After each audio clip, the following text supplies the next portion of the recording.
class, this video is going to help with section 8.1, and we're going to start what we call hypothesis testing. And this section is kind of getting you the idea of that hypothesis testing. So we're going to do some basic ideas for finding test statistics and just kind of the idea of where we're headed with this section. Okay, so what is a hypothesis? A hypothesis in our statistics is a claim or statement about a property of a population. So a property would be the mean or a proportion. There is also a variance, but we're actually not going to get to that because this is intro to stats. So we don't actually get to the variance one. So we only do means and proportions. But do know there are other ways to compare populations or a sample from a population. Okay, so a hypothesis test is a procedure for testing a claim about a property of a population. So we call it a hypothesis test. It's just our procedure. Okay, an example would be if I say the mean, remember that's mean population, is less than 98.6 degrees Fahrenheit, and I state the mean body temperature of humans is less than 98.6 degrees. That is a hypothesis, like a statement, a claim, and it uses the mean. Okay. The next one would be another claim, and it's a proportion is greater than 50% or 0.5.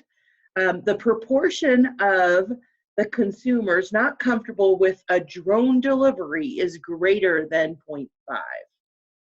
Right? So we might have something like these statements, and we're going to test if they're true or not, like if we believe them.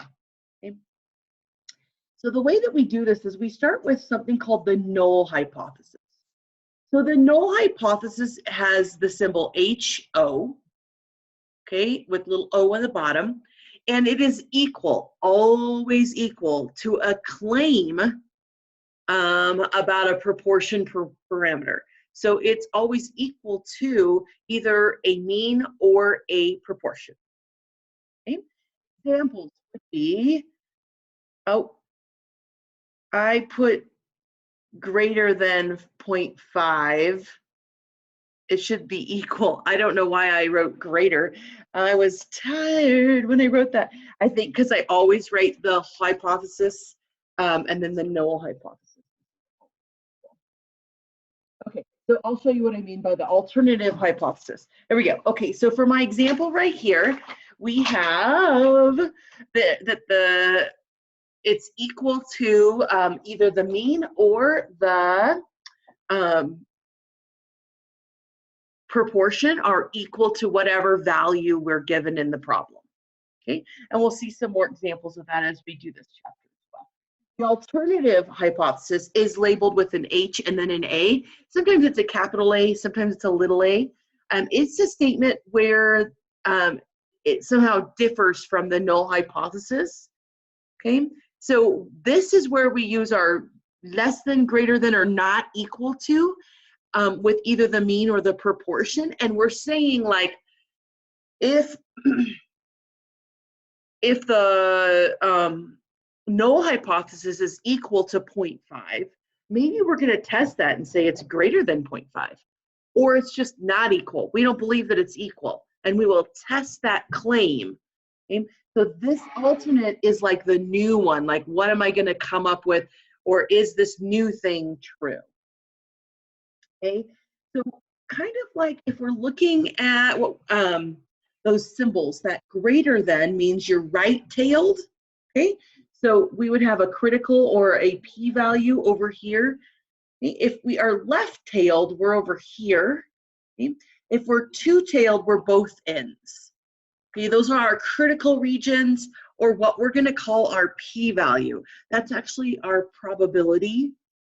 And we're going to actually calculate that on Statcrunch today as well.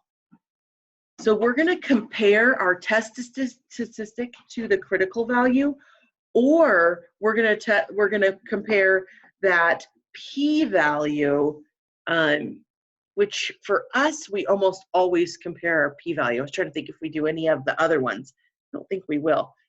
So we're going to do our p-value versus our significant level, okay? For 8.1, you just need to know that there is a p-value, there is a test statistic, there is a critical region, and we can get all three of those values on Statcrunch. Okay? And p-value is just the probability of the test statistic at least as extreme as the one obtained. It's just a probability of the test statistic. That's the definition from the book. A little bit wordy. Okay. So we're almost done with the definitions, and then, well, yeah, I'm going to go ahead and show you in Statcrunch. So, okay, open Statcrunch. So I just went to statcrunch.com here, and if we're going to do something in our, if we have a proportion, we're going to go into stat and we're going to do the proportion section. If we have that mean, we're going to use our t. If our, we're usually using our t. That's if our standard deviation is not known of the general population, we use t, which is a lot. Okay, so proportion. I'm going to go to one sample, and I'm going to do the one with summary.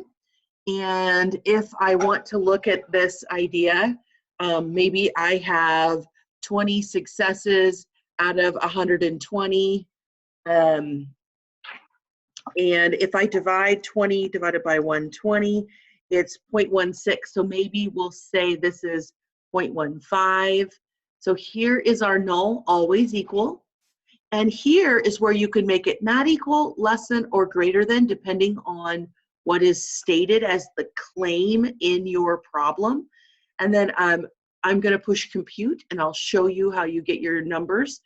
So once I've put in my values, I can get my standard error, my z statistic, and my probability from here. So a lot of your homework on this section is going to be finding the z and the p and understanding which one you go into over here. Okay, so let me bounce back over here. And what does this p-value even help with our decision making here? So we have this null hypothesis, and then we have someone saying that's not true, and our decisions are based off of our p-value. If our p-value is less than our significant level, so our significant level is 95%, so 0.05, or a 99%, which would be 0.01. Okay, so if we are low, then we reject the null hypothesis and we say this alternative one, we have enough evidence for that second one. Okay, so the new thing we believe now based off of our sample. So I like to say it, if the p is low, the null must go. Kind of rhymes. So if p is low, the null must go. So if p is lower than your significant level. If you're higher, you fail to reject the null and you say the original idea is correct. That null, we don't say it's correct. We say we have significant evidence that that null is the best decision. Okay, significant evidence. Okay, so here is an example where I say my significant level is 0.05 and my p-value is 0.005.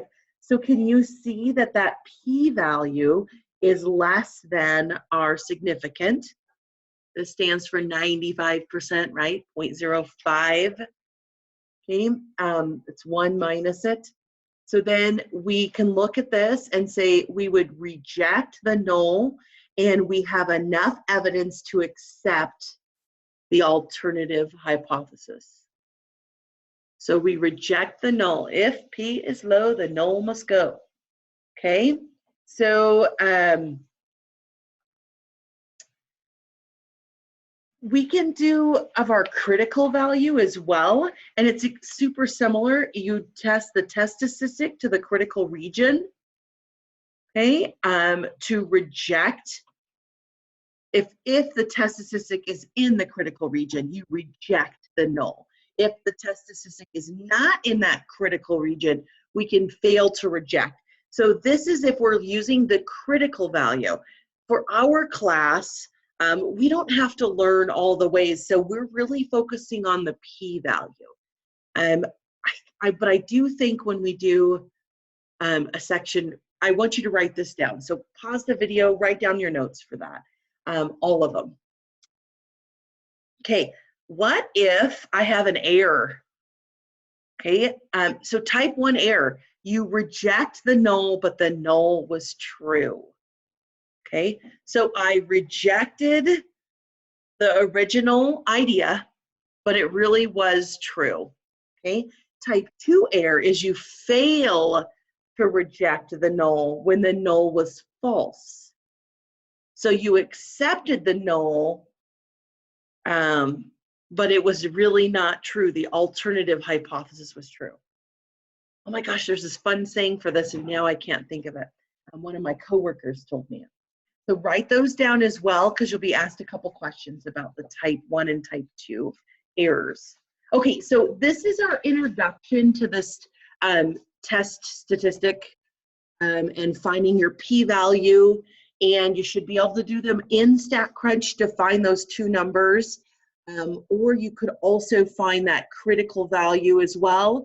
We've been doing that for a couple sections. You're going to use the normal for the z, or you're going to use the t calculator to find your t critical value.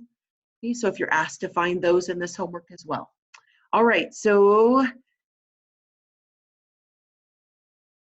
also there is more examples in the lecture section as well as a PowerPoint to help you.